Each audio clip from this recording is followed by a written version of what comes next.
just aligning yourself with really good people who have the same exact values as you do. So they might have a completely different personality, but if their integrity and values align with yours, like you can move mountains.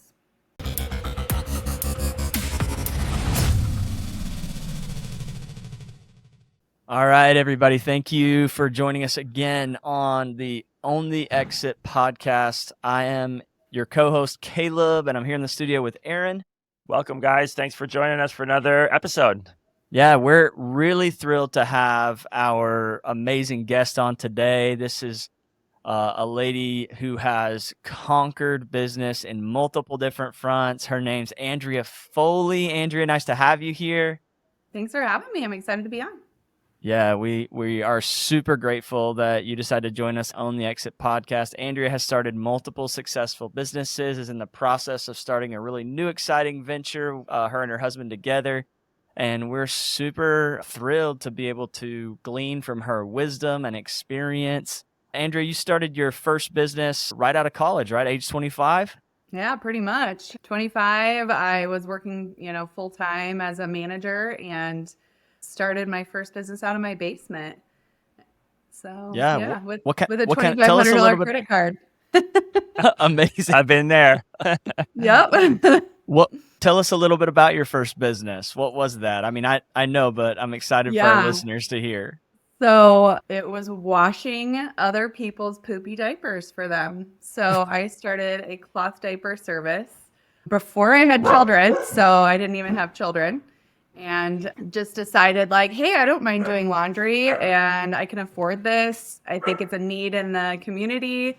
And so I went ahead and, like I said, started it in my basement in my laundry room with a $2,500 credit limit. So that's awesome. My first thought was, I wonder who like your competitors were. You're like, no one else wants to do this. My competitors were Pampers and Huggies and right.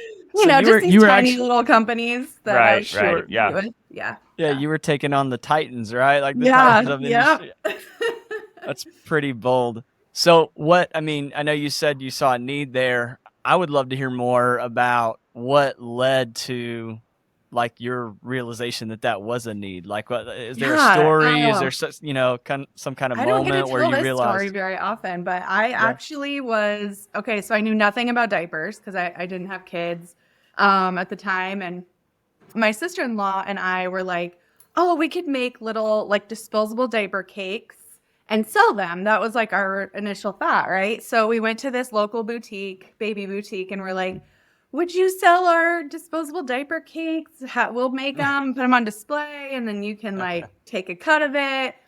And she's like disgusted. And she's like, I only use cloth diapers. And I'm like, people still do that? Like, I was so like, what do you mean cloth diapers? So like the pins and everything. And she's like, could you make a cloth diaper cake? And I'm like, I don't even know what those are. Like, I don't know what you're talking about. So she educated us on cloth diapering. Like, she like took an hour of her day because she's so passionate about it and was like, this is what they are. They're not what you think. They're not pins and plastic pants. And like took all the time. And I was like, wow. And she's like, yeah, we really need a diaper service in town. And I was like, what's a diaper service? And then, so I did a little research. And then at the time I was going to grad school. So the girl that I was driving to grad school with every day, she was like, hey, my sister wants to move here. We lived in Des Moines at the time, Des Moines, Iowa. And she's like, but there's no diaper service. There's no Whole Foods. So like, it's a big change for her. So this is the second time I'm hearing about a diaper service in like a 2-week time frame, and I'm a big proponent of like listening to the signs and, kind of following what's being thrown in your path. And so I just started doing more research, and I was like, I think I could do this. So I just started it and grew it. And by the time I grew it, the biggest I grew it to, I ended up having about 120 customers when the market for it didn't even exist. So I don't know. So how many diapers per week is 120 customers? Oh my God. So a lot. So on average, 50 to 60 per person. Let's say 50. Holy smokes. So that's 6,000 diapers a week that I was washing. Wow. So And, how'd you do it? Did you had some different locations, or did you have like cleaners under you that were kind of like taking on a certain chunks of the clients, or how did that work? yeah, so as I grew, like first I just started with my washer and dryer. Then I bought 2 additional washers because the washing is what obviously takes the most time. We had to double wash them with residential machines. So grew it to like 3 washers and a dryer. And then when I had the opportunity, we were up to 40 customers at that point. So I was living in my basement. I was like 80 hours a week, washing diapers nonstop. I mean, it was crazy. And I had just had my son, and I got the opportunity to buy an additional market. So I heard through the grapevine that Omaha, so I lived in Des Moines at the time, and Omaha was going out of business. And so I called her up. She had about 40 customers, and I was just like, can I buy your customer list? Like, can I take over your stuff? And at that point, I was like, I can't do anymore. Like, I'm already living in my basement. Like, I can't. So I found a commercial launderer that would take on diapers, which not a lot of them will because of the soil level. And it's like a hazardous material, right? Because it's poop and pee. So I found a commercial launderer that would take on and basically they did all my poopy diapers for me. And I still did all my pee diapers. So we'd sort every bag, like by hand. Wow. And send off the poopy ones to them and keep all the pee ones and wash them still in her. I mean, it was.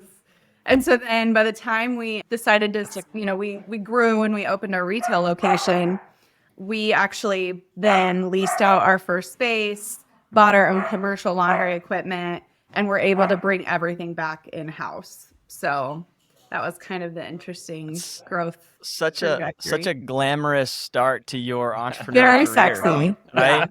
Yeah. Very amazing. So then, I mean, I know, Andrea, that you took kind of that existing business and then you built out additional business. I know you had like a boutique. Tell us a little bit about, the timing of that. What made you decide to kind of expand into new and different businesses, and what kind of business did you move into at that point? Yeah, I mean, I wanted my goal the whole time was to own a retail store. I had been in retail pretty much my whole life. So during college, I managed a retail store. After college, I moved out to LA, managed a retail store out there. And actually went out to LA, started as a sales associate the day of my interview because they're like, "Can you start now?" And then within 6 weeks was the store manager. So that was super fun and like very fast paced. And then when we moved home, I was also manager at a Babies R Us. So just babies and retail, it was just like in my blood already. I had been doing it for a long time. And so then my goal was to open a store. So I was going to open it in Des Moines. And I found out that one of the local ladies who kind of had like a little store was expanding her store into like everything I wanted to open my store as. So I was like, well, I could either open it and compete with her. And we were like friends. So I was like, I don't know if I really want to do that. Or we had just bought Omaha's diaper service. So I was like, or we could move to Omaha and open it there. And there's no competition. Yeah. And so that's what we ended up doing. And we sold our house, our first flip, actually, like our first live-in flip. We sold that, made about 20 grand in 2008, or 2009, sorry. So like the crash, right? And we still made 20 grand on a flip. And then took that money and got a, minority owned SBA loan to open, which, women owned, to open my boutique. So that was the path towards expanding. Yeah. So you were like, real estate helped me in business. Yeah. Yeah. And you're just like, hey, we're just going to move like for this opportunity. Like you were it sounds like you've been very open to what comes up. I like what you said about following the signs or just whatever's thrown at you. And it's like whatever the industry is, whatever the timing or opportunity kind of opens up. And then sounds like you just jump at it.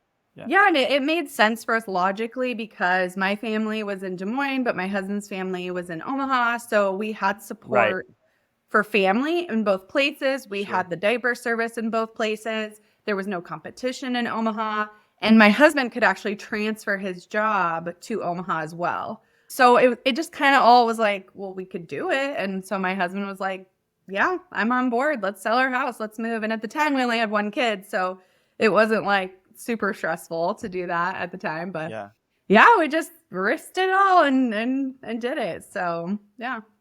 Yeah, I think about something that one of my business mentors told me years ago, and that was, Caleb, you're trying to figure out what is the best opportunity. The best opportunity is the one that you have right now, Mhm. right? So it sounds like that's kind of been one of your guiding principles in business is what is the current opportunity that I have right in front of me? I'd love to kind of hear you talk a little bit more about that and how other entrepreneurs can kind of adopt that mindset, right? Yeah, that's hard to know how to teach that because Yeah, I feel like entrepreneurs were kind of just born that way a little bit. sure. Yeah. I don't know if you've ever read Traction, but he talks about, or it might be Rocket Fuel, but he talks about visionaries versus integrators. And, Mm, I think that you're just naturally one or the other. And so I do believe, I mean, I took the quiz, right? And I'm like 98% visionary. So part of that comes with lack of fear. I wouldn't say yeah. confidence so much. I mean, I do have confidence in myself as a visionary to say, yeah, I can make anything happen, right? So there's Yeah. that confidence, but it's more like if I know something's going to come up, I know there's going to be challenges, and I'm just not afraid of those challenges. So I think that's more about what it is, recognizing that, like everyone says, it's not sunshine and rainbows. And if you Yeah. think that going in, you're gonna be disappointed. So you Yeah. have to know that it's gonna be struggle, it's gonna be challenges. And that's why some people don't want to be an entrepreneur because they recognize that and then they're like, nah, that's not really me. I don't want to deal with problems all the time. Like who would want that? Right. Then Right. those are more your employees that don't want to get out of that world. So I just think Absolutely. it's a personality, trait, which is hard to teach, I think. Sure. Um, Because kind of part of the core DNA of entrepreneurs is we solve other people's problems, yeah. right? And so if you have a problem with having problems, Yeah. then you're probably not going to be a very good entrepreneur, Yeah. right? Yeah. You have to be good at either solving them or having a team in place that can solve them for you and be willing to Yes. accept that they happen. Yeah, and I think Aaron's a really great example of that of, one of his strengths is team building, most certainly. Oh yeah, just the day-to-day stuff. I'm probably a lot like you. I'm very visionary. So I'm always thinking what's next or how can we make this take it to the next level or Sure. like a lot of entrepreneurs, right? But then then you do it and then you're like, oh shoot, this is like more work than I thought. Yeah. And now I need somebody to help me. Yep. So, Yep. and There's then as soon as always you get that it, level. then you're always pushing for the next level, right? So Yep. Yep. cool.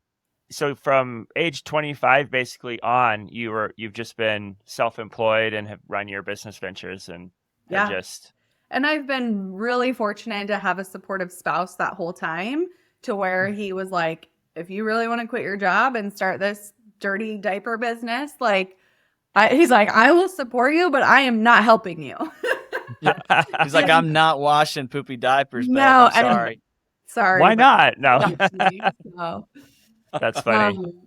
no, and our deal was like, okay, but if I'm going to be washing dirty diapers like all day long, I need you to do our regular laundry. And he's like, deal. So that was Got it. kind of our starting support. And now to this day, he still does all of our regular laundry. I kind of skated out of that for the rest of my life. So I think doing 6,000 diapers a week for years, yeah, you probably earned that right. You've done yeah, your I share. feel like I did. I feel like I did. But no, so I mean, that's a big key component of this is like I'm working 80 hours a week, barely making any money, right? And then he's working like Mm. 60 hours a week to support our family. So not Yeah. everyone has that opportunity and Mm. support to do that. So I'm Right. very lucky, very fortunate to have a supportive husband like that as well. So Yeah. How long did it take to go, working 80 hours a week, making almost no money? Like, was there a moment where you're like, hey, I don't think this is working? Or was yeah. it really clear that, okay, in a little bit of time, if I just don't quit, I'll be successful? Like, what was your thought process there? I don't know if you guys want to know how long I went without making any money. It took me 4 years before I decided to pay myself. So I did that for 4 years while having children. with no pay, just for the hope that it would grow into something bigger. Wow. You are visionary. Yeah. Oh God, it's like shameful almost. But, and then when I opened my store, I was like, okay, I think now I'm running this 120 customer diaper service and 7 days a week working at a boutique, open to close every day. I think I can pay myself a little bit of money. And so like even my paying myself was like $500 a week. Like it was minimal. And yeah, I mean, but the good thing about that is my husband and I got accustomed to living on one salary. And so now when our income is dramatically different, we still live pretty minimal because we were so accustomed to it for so long. So all the excess money that comes in, and it feels like excess to us because we kind of stay. We don't do that lifestyle creep, right? So then all that extra money goes into real estate. So it's kind of like that was my buildup to being prepared for real estate and to have that hockey stick exponential growth from $500 a week to where we are now. So that's amazing. And I would love, because I know so with your businesses, you were able to ultimately build in systems, which I think this part of your story is so amazing for our listeners. This is the Exit podcast. And essentially, a lot of entrepreneurs, they start with the build in mind, but not with the end in mind. And so they find out halfway through the build of their business that they forgot to put a door in where they can kind of escape and place distance between them and their business, right? And so then they end up being trapped, because I think most entrepreneurs, we share a common set of core values. One of those is, Aaron's joke, we've said it a few times on the podcast, but it's, entrepreneurs are the only people that'll work 80 hours a week to avoid working 40. Yeah. Right. And so we're special breed. Yeah. Yeah. But the reason I think, or the motivating factor behind that is, well, I'll be able to achieve time freedom and financial freedom by making these sacrifices now in the short term, so that my long-term situation is one of time freedom and financial freedom.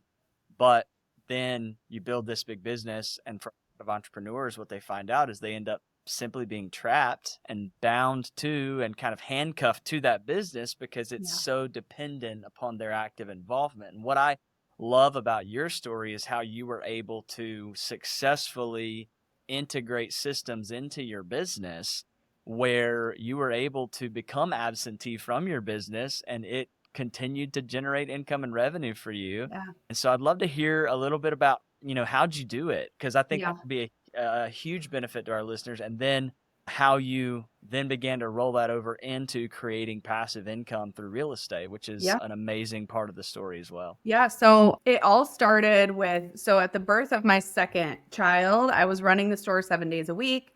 I had 2 people in place to work full time so that I could take a maternity leave. Long story short, that didn't happen. One of them got another job and ditched me, and then the other one decided to move out of state. So at 2 weeks after I had my daughter, I had to go back to the store 7 days a week. So with her, like I took her with me, which luckily it's a baby store, so everyone was fine with that. But so then I'm working 7 days a week, 2 weeks postpartum, and she was like a 10-pound baby. So it was like, oh my God, I had to wear this 10-pound baby all day long. So when we decided to have a third baby a couple years later, I was like, I'm not doing this again. With our first, I was doing diaper deliveries, a week after he was born. And then with her, I was working the store 2 weeks after she was born. So as a woman, I kind of had that forced planning put into my path to say, okay, when she's born, we didn't know it's a girl, but when she is born, how much time can I take off? And how can I step away from the business and have a real maternity leave? I don't even know what that's like, And so I had 2 really good kind of managers in place. They were full-time gals.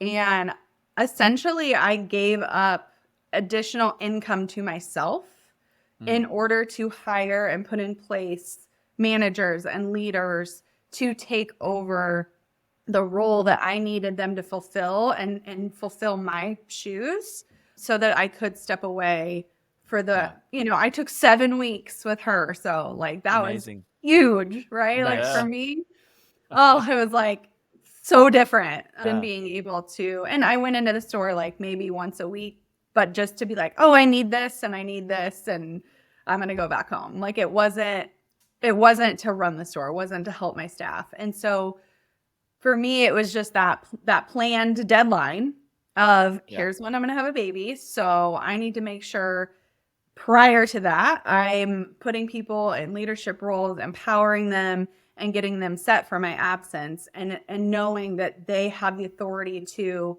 make the decisions. And I always hire women not because I chose that, but because they chose me, because it's a baby boutique. Not a lot of men wanted to work in a baby boutique. And so I did notice as a leader of the employee mindset, women in the employee mindset, it's really hard to empower them. So for example, if I would come to the store and I would sit in the back room in my office and work, they would come back and ask me questions that I'm like, I know you already do this on a day-to-day basis without me here. Right. Like, so it was interesting that when I was there, they just felt like they weren't empowered to make those and it would be simple decisions. It'd be simple things. And so that was a big sign to me too, that like I almost strip because I am so confident and I project, like I just do what needs done. I think that almost to a level intimidated them when I was there to be like, well, you're in charge, so I'll let you do everything. Right. And so for me, I needed to step away too, to allow them to feel empowered to step into those roles. So it sounds like delegation, kind of relinquishing control, was a big part of that. Was that difficult for you? Oh yeah, that was a years long process. So when I opened the store, I actually had no intention, like you said, you don't plan for exits. I had no intention of ever hiring staff. I was like, I will work 7 days a week, every day. This is my dream. I don't care. And within 3 months, I had these 2 gals that they basically made me hire them because they were like my best customers. They had wanted to open a store just like mine. So they loved it. They were very passionate. And they're like, let us just work Sundays for you. So you can have 1 day off a week. And I'm like, I don't know. And like, it took me a really long time. And they basically made me hire them to have Sundays off. So it was, I mean, I'm so grateful for them because then that like opened my eyes to like, oh, like it's okay to let other people make money and run your store and like be in your space. And because they did a great job. Like I knew I could trust them with like the product knowledge and customer service and, theft. There was no issue with that. So, but yeah, I mean, and then I grew my staff from there. So it was not easy to relinquish that at first. Thanks for sharing that. I can relate. Like every time you have an employee or another layer of communication, you lose. It's not done the way you would have done it, or there's just little breakdowns, but then it's like, what's the alternative? Just try to do it all yourself, right? And you can't do it all yourself. Yeah, totally. There's just only so much you can do, even if you're working 12 hours a day. But yeah, I can relate to that. I think a lot of people can, especially when you build something, it's like your baby, right? Mm-hmm. And then you gotta like somebody else come and take care of it and kind of do it, mess it up potentially. That's exactly how you look at it. So by the time I sold my business, which was last year, I had owned it from the start of the diaper service. I had owned it for 15 years. And so, I mean, I had a teenager, right? I was like, this has been my baby for 15 years. And you really want to find somebody that you can literally trust to like adopt your child, because that's what it felt like. It's so true. And I think probably a lot of our entrepreneur business owner listeners can resonate with that. And so kudos to you for doing it, because I think that fear of, relinquishing control through delegation it's a real fear. And I think a lot of entrepreneurs struggle to ever actually take that step, and it hinders them from achieving ultimately the whole reason they set out in entrepreneurship in the first place, and that was financial freedom and time freedom. Yeah. And so it's such an important step. I want to jump in now to the exit round. Yeah. We like to roll through about 5 questions with every guest that comes on the show with us. And so we kind of start with, it's kind of trendy for business podcasts to ask this question. So we want to be cool. And so we always ask it first. What is your all-time favorite business book? So the one that I would say changed the way I ran my business and so made the most dramatic of an impact on my business was Profit First.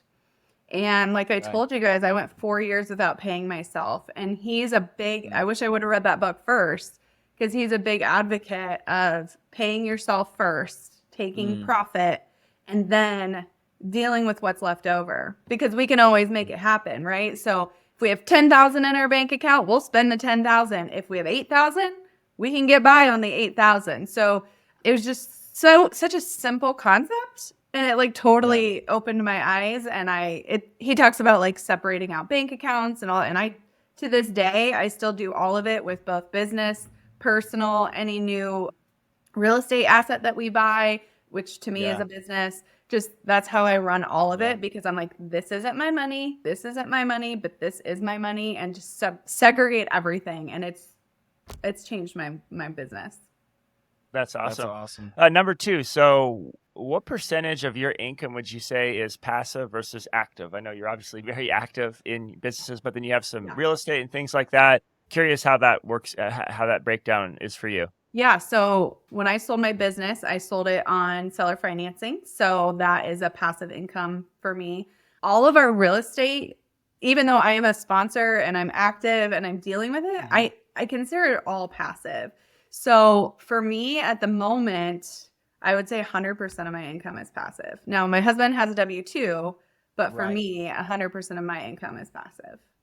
That's amazing. That is so awesome. So you're just overseeing it, is it fully hands off, or you said you're kind of involved a bit? I mean, I'm like the asset manager, right? So, but once a property is stabilized, then, you're just asset manager. You're managing your property managers. So that's not like a daily activity unless you have hundreds of multifamily properties, which we're not there yet. So sure. Totally cool.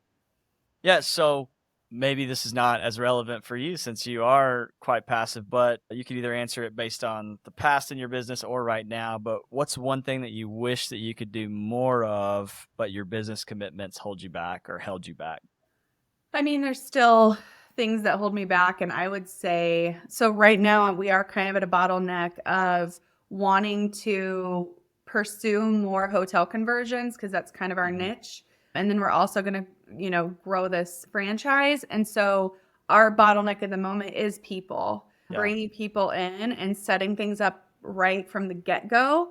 So then that way, so for our hotel conversion side of things, we need like a construction manager, kind of superintendent, so that we know we can go and get another property. Because when we decide to buy a hotel, it's like development, right? It's not just, we close on the loan and then we own it. Like, it's entitlements and tons of market research. And then the construction, like, we got to get kind of a good pre-construction cost figured out to know if the numbers even work before we can then hire the architect. We got to find the architect. We got to find the GC. So like all of that is so daunting that it almost prohibits us from stepping to the next one while we have one going. So like we just got done with that whole process of our current project. So then it's like, we can take a breath. And so definitely hiring that person to fill that role. So then we can do what we're good at, which is the vision, and being like, here, I found this one. Does it work? Instead of us having to figure out if it works. So for that, and then for our franchise, we're going to get a corporate partner in place that's really good with operational systems. I'm good at it, but it's not what I want to do. So like I said, I'm very visionary. I would rather go out and sell the franchises and sell the vision and talk to people and help other entrepreneurs become entrepreneurs, than like, here's this system and process to follow. Make sure you're following it. Like I can't stand so that's not my personality. So we're finding a corporate partner to set that up from the get-go so we have it in place. So Andrea, if you could go back in time, your first business you started, or what business advice would you give to yourself, back in the day before you ever started? Would you change anything? And what would you knowledge would you drop on your former self? The biggest thing I would teach myself would be like cash flows and understand like the profit first mentality of like, it is okay to pay yourself while you're also hustling, and then understanding your limits on growth, because the reason I never paid myself is because I went from 0 customers to 40 in a year. Well, each customer cost me, $600 or whatever to just get the materials.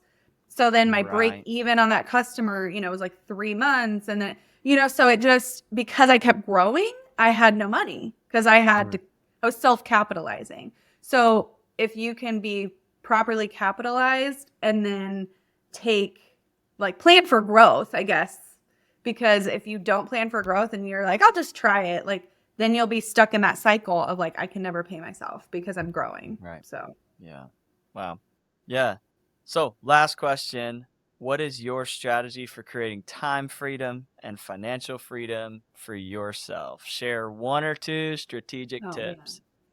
Well, I told you guys earlier, like limiting lifestyle creep. That's a huge strategy, and just reinvesting, because we still go on 2 family vacations a year, and so we're not like sacrificing our children's happiness just to get to wealth in the future, but it's balance, and it's really, really putting all your extra income into passive investments so that in the near future, you have so much money you don't even know what to do with, right? So that's the plan. So that would be one strategy that I feel like is working really well for us. And then the other, just aligning yourself with really good people who have the same exact values as you do. So they might have a completely different personality, but if their integrity and values align with yours, like, you can move mountains. That's amazing. No, I love that. It's delaying gratification, right? Like I'm willing to wait to kind of increase that lifestyle, like you said, and then, what's the quote? Like, you are gonna be the average of the 5 people that you spend the most time with or that you position yourself around. And so it's, so I love that. Andrea, this has been amazing. You're such a deep well. You have so much. Like, I feel like we could have talked to you for hours and continue to just get more inspiration and more knowledge from you. And so maybe we just got to have you back on the show again in the future. Yeah. We'd love to talk more about car wash franchises and how that's going as you guys get that launched and stuff like that. So, Andrea, before we conclude the show, why don't you let our listeners know how they can connect with you? Where can they find you? So you can go to our website for our investments, which is Generational Wealth Capital. Okay. Also, we have a little podcast that we do with our kids. So it's just us and our kids, and we're teaching them mindset, financial literacy, and stewardship. And that is called Raise Millionaires. So you can find our podcast, our website, our socials, everything is Raise Millionaires. Raise Millionaires. That's awesome. Yeah. I love that. I'm going to check that out. That's something I'm super passionate about too. So cool. I didn't know that about you, that you guys had that podcast. That's awesome. Yeah. Thank you so much, Andrea, for jumping on with us. Really appreciate it. Oh, thank you for having me. I appreciate it. Yep. Thanks, Andrea. All right. That concludes our show. Do us a favor and go ahead and leave us a review. And we look forward to talking to you next time on the Own the Exit podcast. Have a great day. Own the Exit. Have a great day.